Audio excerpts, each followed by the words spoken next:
voilà, quelques rappels sur le festival qui s'ouvre demain dans nos rues et dès ce soir dans les salons de l'Hôtel de Ville avec une conférence. Et ce sera l'occasion, encore une fois, de grands moments partagés en famille ou entre amis. Demain soir, je nous espère nombreux et nombreux pour le grand banquet partagé Ondine à la Guillotière, suivi du grand spectacle du festival. Dans la grande tradition de la ville de Lyon, le spectacle Dragon Time de la compagnie Elixir travaillera autour de la lumière et proposera un spectacle tout en fibre optique, en effet pyrotechnique, sur la lame d'eau des berges du Rhône. Dimanche, il ne faudra pas manquer la grande baignade dérivante. Vous avez remarqué que je dis grand maintenant à chaque fois, ça va être un tic de ma délégation, je pense, qui permet de façon totalement sécurisée de profiter d'un moment de fraîcheur en dérivant dans le Rhône pendant 400 mètres.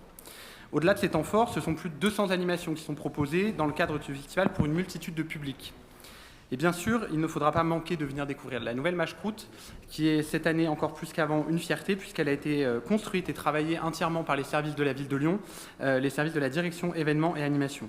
Nous étions ce matin avant le conseil avec Rémi Cadoret pour aller saluer les équipes qui travaillent sur le festival actuellement. Nous voulons remercier bien sûr les agents et les techniciens qui montent le festival, mais aussi tous ceux qui ont travaillé à la programmation.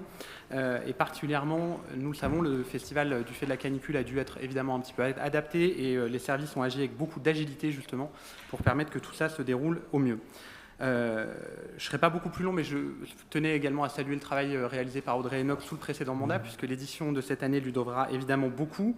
Et puis quelques secondes aussi pour remercier évidemment, j'en profite, Xavier Fournéron, qui, voilà, pour un élu comme moi qui est sur un premier mandat, a pu bénéficier vraiment d'une grande écoute et d'une grande aide, donc je le remercie évidemment.